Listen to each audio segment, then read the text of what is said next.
Ladies and gentlemen, KocoSports.com proudly presents Wrestle AM. It's half wrestling show, half morning show, pretty much all BS. And of course, you got yours truly here, the sexiest man on all Internet Wrestling Radio. That's right, Boom Boom here, Sugarland, live from the RVA, Richmond, Virginia. I am filling in for Dave Koco, who's of course busy right now. He's trying to get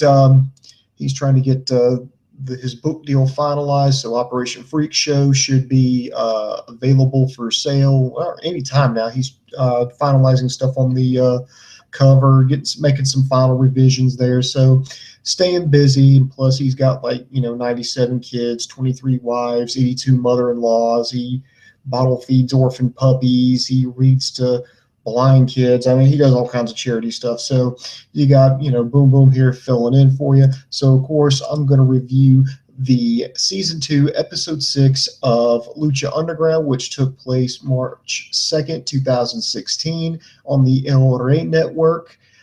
This was a pretty good match here. Featured a ladder match for the Gift of the Gods Championships. But before I get into it, first question I'm going to ask, and if you're a member of the Internet Infantry, this should come as no shock to you by now. Going to ask you, what do you give the show? Do you give it a win, a loss, or a tie? So over here in the chat room, which is open, I'll be taking your questions all night and reading your comments. If you've already, if this is already completed air, you can always put it down here in the comment section below. So just let me know, what did you think? What did you give tonight's show? Win, loss, or tie? I'm going to give it a solid win. I think it started off a little rocky, but ultimately the pace picked up. I had a good time watching it. I was thoroughly entertained. So I'm going to give it a win. Now, right now, over in the comment section, Ray Mastani, he's joined us live. Thank you very much, Ray. He gives it a win as well. So let me know what you think. So, well, without further ado, let's get started here. We start out with a women's match. Sexy Star. This is her debut here on Season 2, for the second season, I should say, taking on Cobra Moon, who debuted a couple of weeks ago. This match, I'm going to be honest, I really just didn't like this match.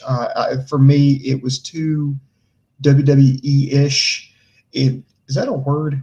Well, fuck it, it is now. I'm going to call Webster and make it happen, because I can do that. The match never really had a chance to get started. Now, storyline-wise, kayfabe-wise, she got kidnapped by Marty the Moth Martinez at the end of the first season. Said, "Oh, if you think I'm crazy, wait till you meet my sister." Then she got cut loose or she escaped, and then she bumped into Rodney Mack and it's like, "Who did this? Who this?" He's like, "It was her," and we never saw who it was. I know, and I know, of course, according to the interwebs, it's going to be a character played by cheerleader Melissa. Interested in this, but we haven't seen her yet. Well, Sexy Star comes out there and makes her debut for Season 2. Cobra Moon, the new girl. These two started out promising. They were kind of filling each other out. Rodney Mack came out from the crowd just to watch the match. So these two started chopping. By the way, I love the fucking chops. And you could hear it, man. Looked like they were going for some submission holds when then Marty the Moth Martinez walked out. He was up in the upper crowd area up over there in the bleachers, excuse me. Sexy Star, I mean, she had Cobra Moon in this fucking pendulum surfboard submission. It looked pretty fucking cool. Looked amazing. He distracts her. This allows Cobra Moon to get the upper hand on Sexy Star, lock on this Dragon Sleeper. Sexy Star taps out, and I didn't like it. For one, I don't know if this match was I don't know what Cobra Moon's level is. I mean, she beat Bengala, her debut, and now she's got another win here over Sexy Star. But so far, I'm not really digging her. I want to see more of her in this match, which went right about 3 minutes. Isn't helping her case. I really felt like Lucha Underground is dropping the ball, and they're leaving some money on the table, if you will, because right now the hot thing, the trending thing right now, at least here in the United States, is women's wrestling. That women can be more than eye candy. They can be just as tough as the men. Now, I know on Lucha Underground, that's how they're presented. The women are presented as being just as tough, if not tougher than the men. And I was like, okay, well, let's see what happens when we see women's wrestling Lucha Underground style. And this was just too much like WWE. I mean, yeah, they kind of felt each other out. They were starting to have a wrestling match. So one guy comes out, it's Rodney Mack. Oh, yeah, I'm supporting Sexy Star. And then Marty the Moth Martinez comes out and creeps out, Sexy Star. I know it fits character-wise. I know it's part of a bigger storyline. And that's why I'm willing to take this journey with Lucha Underground, because even when they've been kind of shaky, Lucha Underground's like, boom, just trust me. Just trust me. We're going to take you somewhere. Just trust me. So, Mr. Lucha, I'm going to trust you on this one. I'm going to go on this journey with you, but I'm telling you, I'm hoping it pays off. I really hope it pays off. So I kind of just don't like. It's just because I don't like the idea of men influencing the outcome of a match, and that's just, I want to see women on women action, and wow, that just sounded dirty, and just see how it plays out. And let's just see women's wrestling. Lucha Underground style. I think there's just a lot to be. I think they could really put their mark on it and make some money doing it. So I want to see that. They did a vignette with Famous B. By the way, I'm loving those commercials. That little infomercial that he does. I think it was 423 Get Fame. Going to take you from a jobber to a robber. I want to see where they go. He was a jobber last season, so let's see what they do with his character now. I like that, and of course that segued over into Dragon Azteca and Rey Mysterio. They were like, oh no, there's no time for television. You got to get ready for your destiny, and they start training. Something I like Kill Bill, where they start sparring around. I really like those transitions. That's one thing I'm glad that Lucha Underground has really kept up this season. All right, next match here. Let me go find okay, there we go, found my place. This is one of those shut up and take my money moments. Prince Puma versus Pentagon Jr. Hell, I think this is going to be this would be worth like an iTunes subscription. And yeah, I am going to bring that up. For those of you who may not know, iTunes, they picked up season 1 of Lucha Underground, I think for about roughly $30. You can get it in standard definition. For close to $50. You can get it in high def. I think it might, if you're a huge fan of it, which I know you are, or you can download each individual episode for like $3 roughly. And now they're offering a deal where it's like a package deal now for season 2. I think it's the opposite. I think it's $20 for standard, $30 for high def. Of course, this is over at iTunes. I don't subscribe to Apple or anything stuff like that, so it's kind of useless to me. I want to see it. Maybe I'd be more willing to get if it was on like DVD or Blu-ray, or hell, I would love to see it come like streaming on like Netflix or maybe even Hulu. But props to Lucha Underground for at least answering demand, and now we've got more legal ways to watch Lucha Underground, because right now because I don't have the El Rey network. It's a very obscure network, but I'm watching it via internet magic. Anyway, going on to this here, Prince Puma versus Pentagon Jr. These two were trading blows left and right. Prince Puma, they just kept, these guys, I love that suplex that Puma does, and then he follows it up by picking him back up and suplexing him again. I love that. But this match was interrupted by Mil Muertes. He comes in, he takes off his sling, so apparently his broken arm healed in a couple of weeks. Wow, I guess that's the power of death. You can heal up in a couple of weeks, or Pentagon isn't that good at breaking arms. But either way, he hits Pentagon Jr., he hits Prince Puma, picks them both up and hits a double flatliner on both of them.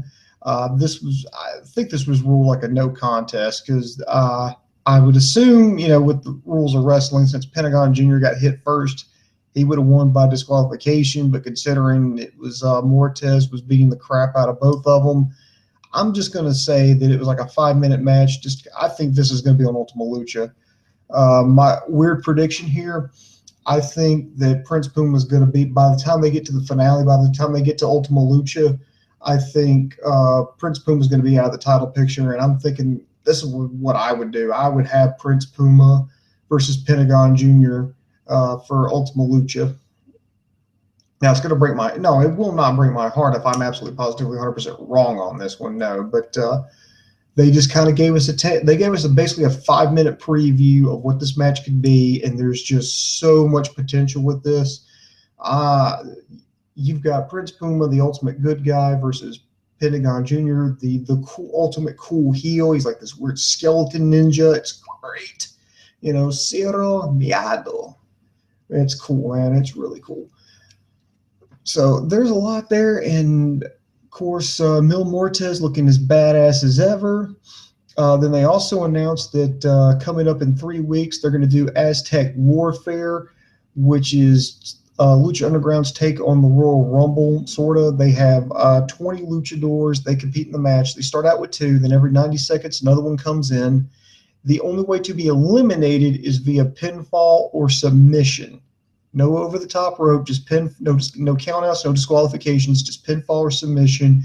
And it goes down to there's only one person standing. The one who wins that will be the new #1 contender. And speaking of #1 contenders, technically speaking, there already is a #1 contender. It's called the Whoever Holds the Gift of the Gods Championship. King Cureno, the champion, defending against the former champion, the man he beat on the first episode of the 2nd season when they came right back. Fenix, these two were going in a ladder match for the Gift of the Gods Championship. I will admit at first I wasn't too keen on it because I was like, they've had a lot of shenanigans, a lot of stuff in the beginning, which was my chief complaint from last week. But these guys went fucking balls out. They had multiple ladders on the outside. They did some sick spots. I like the what was it? I'm sorry, I'm brain fart here. It was just a spot that they went right through the damn ladder. That was amazing. King Cureno, he was setting up the ladder. It looked like he was going to go up there. He grabbed a table. So we had tables and ladders in this. Fenix, he went up to the top, hit a hurricanrana.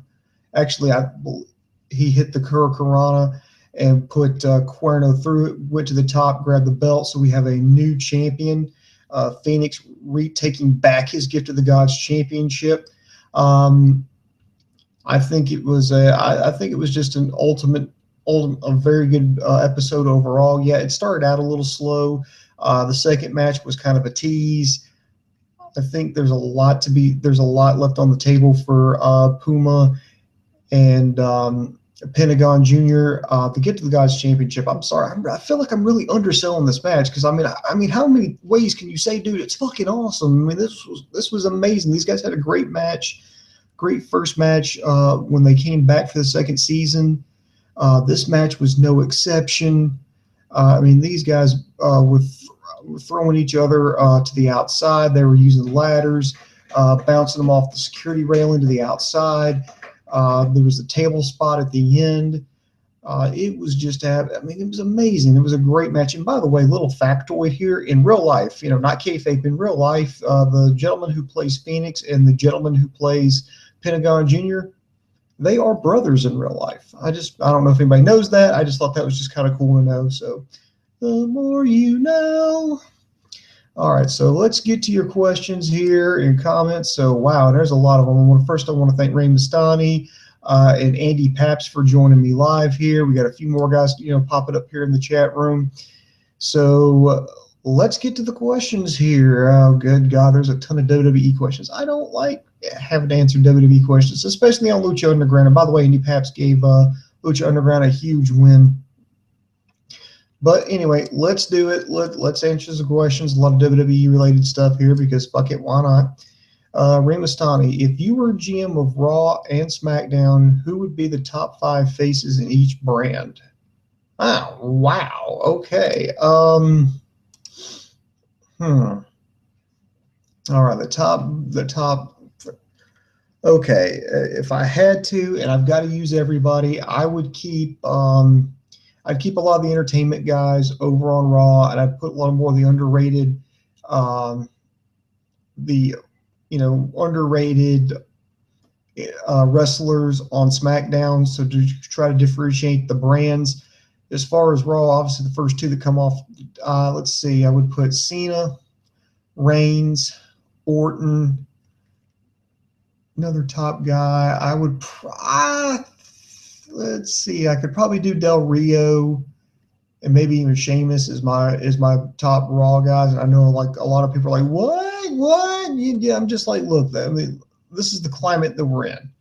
As far as over on SmackDown, I would have Cesaro. Cesaro would be my fucking champion. Cesaro, Kevin Owens, Dolph Ziggler, Dean Ambrose. I got to have one more. I probably need to have another heel.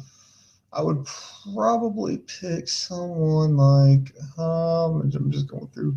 I'm going through the whole WWE roster right now through the back of my head. I don't know. Probably have New Day. I know that's cheating because that's three guys, but those are probably what I would have, and that's just all off the top of my head here. What'd you think of the hardcore title? It was a gimmicky thing, and it just got more and more ridiculous as it went on. Could the ruthless aggression era have been better without the brand split? Yeah, if you book it right.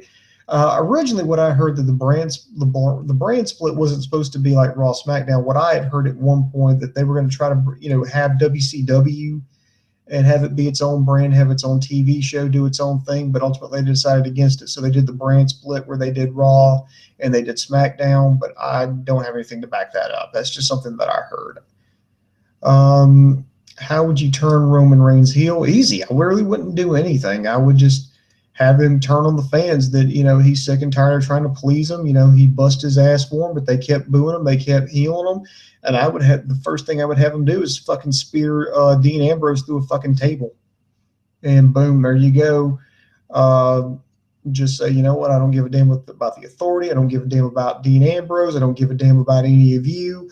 I'm doing it for myself. I'm going to be the champion because I fucking deserve it, and just have it go from there. What is the thing Lucha Underground is doing in 3 weeks? They are doing Aztec Warfare. That's how they crown that's how they crown the first Lucha Underground champion, Prince Puma. It's I think I just explained it, but I'll go ahead and explain it again for everybody joining the show late here. It's kind of like it's sort of like a 20-man battle royal, but what happens is you start out with 2 people in the ring. Every 90 seconds, another person enters, and I do stress person because they do allow women to participate in this.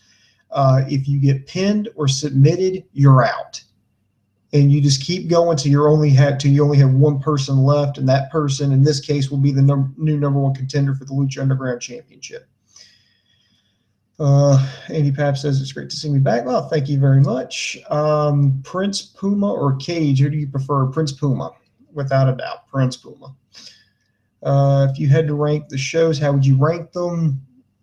Of all the shows this week, I think Lucha Underground had the best. Ring of Honor had the second best, and then NXT had third. That's how I would do the top 3. Let's see. What are your thoughts about the TNA rumors of new investors or Dixie just selling TNA? I wish she'd just sell it because, I mean, anybody who gets TNA, you're going to have – if I'm buying TNA, I mean, if I'm going to spend a big chunk of change, I'm not going to let them run it the way they've been running it because it's freaking – I mean, it'd be stupid for me to like it. Let's just say I'm Daddy Warbucks here, boom, boom, Warbucks. And I've got like $1 million just to blow because I'm fucking rich and that's what I do. And I'm going to give them $1 million. Now, I may invest in a company because I see a potential, where I can buy in at low and then, gradually see a gradual return on my investment and then some. That's the whole point of investing. But for me to do that, I mean, I'd be like, okay, if you want me to sink my $1 million into this company, you're going to have to make some changes and see some kind of growth potential. They're going to have some. They're going to have to show me something like, okay, we're going to make some changes, and this is why you should give us your $1 million. Here's what our plan is, and based off of that, I will go, yes, I agree. I think that plan has a lot of potential, and I can see a significant return on my investment. Yes, I will give you $1 million. Or no, this is stupid. You keep doing more of the same. Nothing's going to change. So I might as well just flush this money down the toilet. So no, I will not give you my $1 million. That's what I'm saying. Because that's what happened with Jeff Jarrett. That's ultimately what led to his downfall with TNA. They were starting to sink a little bit. He said, okay, we need some investors. They got through Panda Energy. Panda Energy brought in Dixie Carter, and the rest is history. Let's see. Is KocoSports still anti-TNA? Laughing my ass off. Koco just had to take a break. When Matt Hardy became champion, he was just like, done. And nobody really, and this is not a really huge disrespect as well. We would review TNA. It's just that I'm not really huge on it. I think LK is the most fair to it. He enjoys it. If you look at it in terms of sports entertainment, LK is the most fair to it. I'm really just kind of burnt out on that product. Dave is just completely soured to it now that Hardy's the champion. And I know the obvious solution would be like, well, why don't you get somebody else to review it? And, we've asked people to come on here and do this. And if you want to do this, if you want to review some of this stuff, guys, you're more than welcome to. What we ask is that you, first of all, you got to be at least 18, because I don't know the fucking rules, minors, and going on the internet and talking to like fucking adults. I don't know. So just to avoid any problems, you need to be at least 18. Another thing is you got to start out doing something like show us some of your work. Like just do a review, like review a TNA show, or hell, review Ring of Honor, review Lucha Underground, review WWE. Just post a review. it's not that hard. Dave and I do this all the time. Maybe from there you can join us and do a Fave 5, where we could do like, top your favorite 5 tag teams of all time, or your favorite superstars of the 80s, just however, whatever. And we do that, and we kind of do like, it's like a tryout, it's like a test run. And we're looking for somebody serious for doing this, because the people that we've had, at least in the past, that want to do TNA are like uber pro TNA, and there's nothing wrong with liking TNA. It's just that we had, oh, by the way, review's over as far as Lucha Underground goes. I'm sorry if I didn't tell anybody that, but yeah, people act like we trick them. So if you're here for Lucha Underground review, Lucha Underground review's over. We're done. I give it a win. If you're a huge Lucha Underground fan or not a huge Lucha Underground fan, please check it out. If you want to get started into Lucha Underground, please check this episode out. That's my bottom line. Anyway, the thing is with TNA, a lot of the pro TNA, they come with this attitude of TNA can do no wrong. What's better than WWE? And you know what? Just because WWE sucks does not make TNA better. The New York Yankees sucking does not automatically make the Boston Red Sox the best team in baseball. And so, if TNA does good, great, but we want somebody to point out the flaws. I didn't like this particular angle because it didn't make sense. Here's what I would do to make this better, or no, this actually was good, and here's why. We want people to be able to explain why. So if you're interested, just let us know. We're looking for some people to kind of take the pressure off of us, because between myself, Koco, and LK, man, we're getting run ragged. But hey, I do it because I love it. I'm going to keep doing this for as long as I can. So I'm going to have fun with it. But if you want to join the ride, just let us know. Just drop Dave an email. Let's see. Who are your top 6 wrestlers in any promotion? Wow, top 6. Well, number 1, I think I want to go with Okada. If I have to cover New Japan, as far as, let's see, WWE goes, Dean Ambrose, I think he's their top guy right now, whether they want to admit it or not. Lucha Underground, I would probably say Pentagon Jr. He's on fire right now. TNA, I would have to say EC3. Ring of Honor, obviously Jay Lethal. Maybe a sleeper in Ring of Honor would probably be Kyle O'Reilly. NXT, Who would I say is the most over as far as I would actually say Bailey.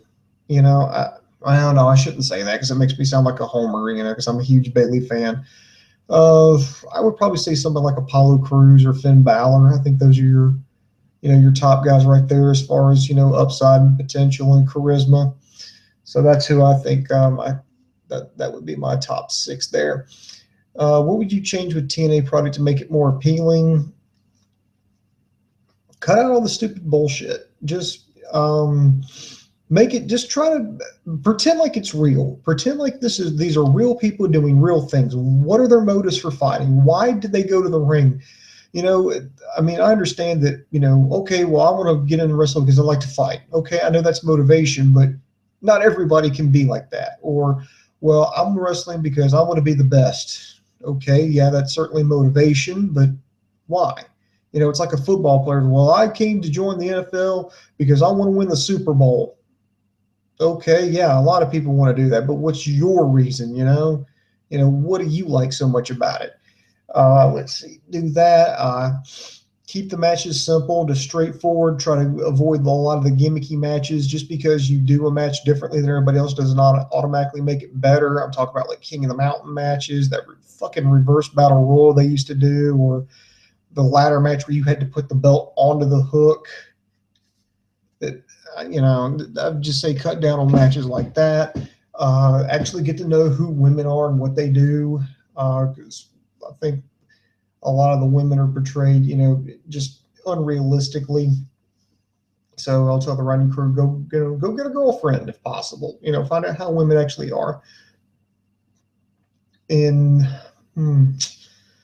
no more on-air authority figures. Now, if you're going to have somebody like an authority figure, have somebody like William Regal, just someone who's neutral, someone who just wants to make sure that the best product, kayfabe-wise, the best product is on TV. Everybody plays by the rules. Everything is fair as possible. I'm tired of heel authority figures. I'm just done with it. So that's some things I would change. As far as making it more appealing, try to bring in more. Try to capitalize on the opposites of WWE. Have longer matches. Have better storylines. Better interviews. Try to get out of the arena. Have somebody cut an interview while they're out doing something else, while they're not necessarily like in the hallway of the arena that they're in. I mean, I understand that this is going to involve a lot of pre-producing, but just try to do something to kind of get out of try to get out of that arena, create like this universe that you live in. What wrestlers would you fire and hire in TNA if you were in charge? Oh God, you guys are just not pulling any punches. Let's see here. I'm actually going to go to let's see. Let me go to TNA's website. I'm going to pull out the entire roster here. TNA roster. So give me a moment. This interruption brought to you by ProWrestling.me. Okay. World champ Matt Hardy, gone. Eric Young, keep him. Tag teams, keep tag team champions. The Wolves, keep him. X Division champion Trevor Lee, I'd keep him. Gail Kim, definitely keep her. Abyss, I would get rid of him. Aiden O'Shea, I'm going completely by the rundown here. I really don't know enough about him. Same thing with Andrew Everett, Angelina Love, keep her. Austin Aries, he's already gone. Bobby Roode, keep him. Bram, gone. Brooke, keep her. Chris Melendez, gone. Christy Hemme, keep her. Crazy Steve, I think a lot of people like him, so I might keep him. D'Angelo De Niro, gone. DJZ, I'd keep him. That's kind of an iffy. It's kind of a bubble. I just see what all he's got going on, because I understand he's trying to take some Lucha Libre classes, trying to change up his style just a little bit, trying to separate himself. So I would just keep him for that reason. Drew Galloway, keep him. Eli Drake, keep him. EC3, push him to the damn moon. Jade, keeper. James Storm, yeah, I'd keep him. Jeff Hardy, I'd get rid of. Borash, I would keep. Jesse Goddard, I'd get rid of. King Mo, get rid of. Kurt Angle, I would move him to some kind of like managerial role or mentor role or back office thing. I don't want to see him in the ring, and that's no disrespect or slight to Kurt Angle. That's just strictly off of health concerns. just because I'm just so worried he's going to get hurt and he's not going to be able to walk one day. Just maybe because, I don't know, maybe I'm just getting soft in my old age. Lashley, keep him. Madison Rain, keeper. Mahalabali, Shera, get rid of him. Mandrews, don't know enough about him, but so I'll put him on probation. Marty Bell, keeper. Micah, I'd keep him. Mickey James, keeper. Tenay, keep him. Anderson, keep him. Rebel, keeper. Robbie E, get rid of him. Rockstar Spud, keep him. Taryn Terrell, I think she's gone anyway. The Miracle, Mike Bennett, along with Maria Kanellis, I'd keep him. Tigre Uno, yeah, I'd keep him. Tyrus, yes, I would keep him. Velvet Sky, I'd keep her. So that's where I'm looking at here. So I'm not really thinning out the roster all that much. So I'm not a complete total fucking tool.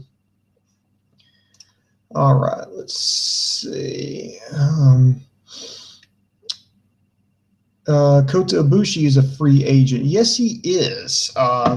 There's rumors, and I do stress rumors, so please take this for what it's worth, that Kota Ibushi might pop up on the Cruiserweight show that WWE is going to be pushing coming up in July. And that's the reason why he didn't sign with New Japan. That's the reason why he didn't sign with DDT over in Japan. Is just to keep himself a free agent, keep himself free, so he could do that. So, or maybe that's just pure speculation.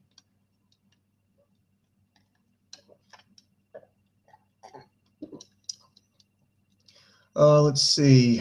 Rhea Mastani, you're going to have to clarify your question there. I really don't want to get into politics, so I'll just kind of skip over it. But yes, name women wrestlers you can have. I can have fantasies with any of them, but which women wrestlers do I have fantasies with? Oh, let's see. Fantasy. I'm about to say it's easier to name women wrestlers I wouldn't, have fantasies with. So WrestleMania 17 or 19, I'd have to compare the cards. I'd have to go compare them side by side. And I just don't feel like doing that right now. Remus Nice, didn't you used to review Raw with Dave? Yes, I did. I did that for the longest time. The reason I'm not doing it now, and it's just because of my work schedule. I work on Mondays. I work like super early in the morning. Like I get up at 4 a.m. and I'm at work by 5 a.m. So I have to be in the bed very early. So typically speaking, like the latest I will stay up is 8 o'clock Eastern, and that's when Raw comes on. But by that point, I'm too damn tired and I have to get up early in the morning. So that's the reason why I don't watch Raw anymore.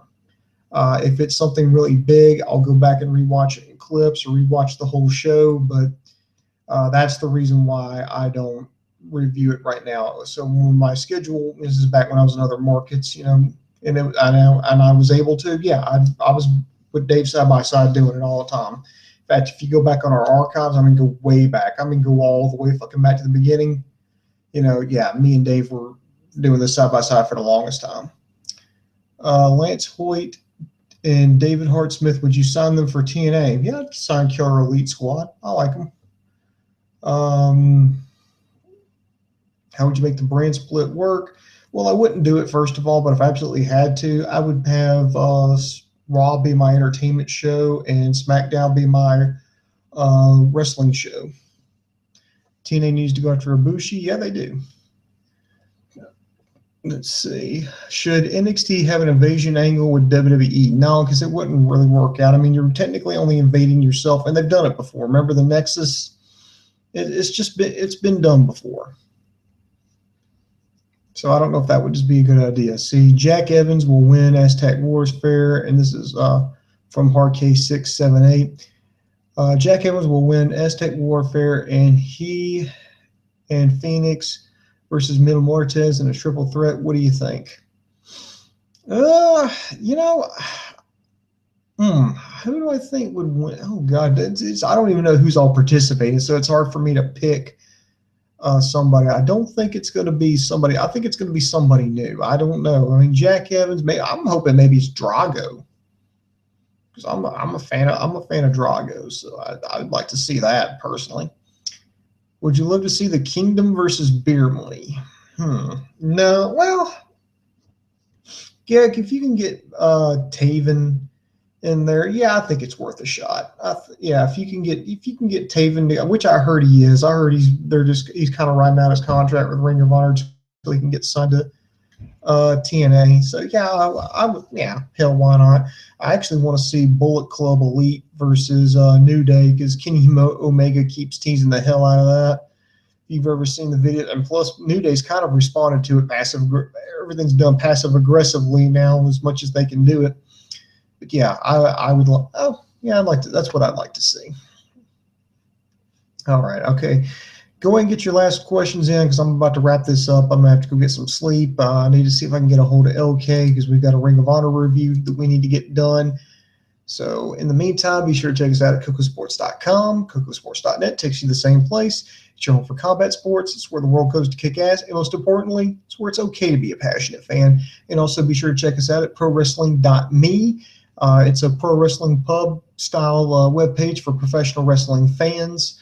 We've got news and gossip on there. We got comment sections, so you can comment all that. We've got forums and blogs where pretty much free speech rules the day, and you can say whatever's on your mind, uncut, uncensored, within reason.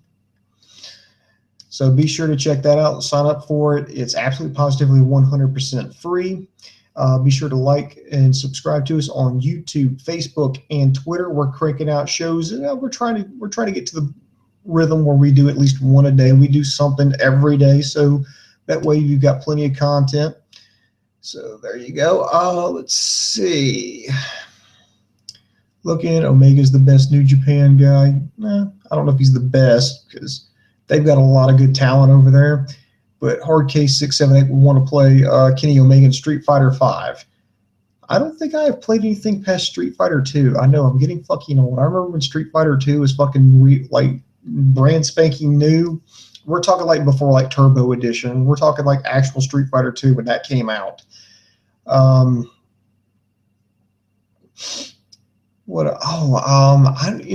This is how old I actually don't remember Street Fighter, the original Street Fighter. I know Ryu was in it, and I think Sagat, and that's all I'd always heard about. I was like, well, I've never heard of Street Fighter 1 or just Street Fighter, but everybody knew who Street Fighter 2 was, and they had like 87 fucking editions before they finally came out with Street Fighter 3.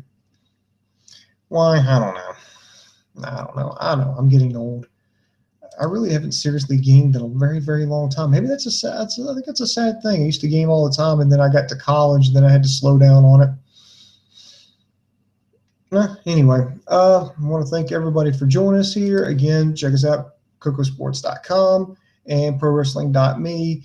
We got a Ring of Honor review coming up. We're going to have to start the week all over again with Monday Night Raw. We're going to try to crank out a SmackDown review somewhere between then and there, and hopefully maybe a TNA review coming soon. But stay logged into it. And plus, I've got some special projects coming up here, so make sure you subscribe to us on YouTube, Facebook, and Twitter. So thank you everybody for joining us. I am Boom Boom for KocoSports.com, and for my partners LK and Dave Koco, I am over.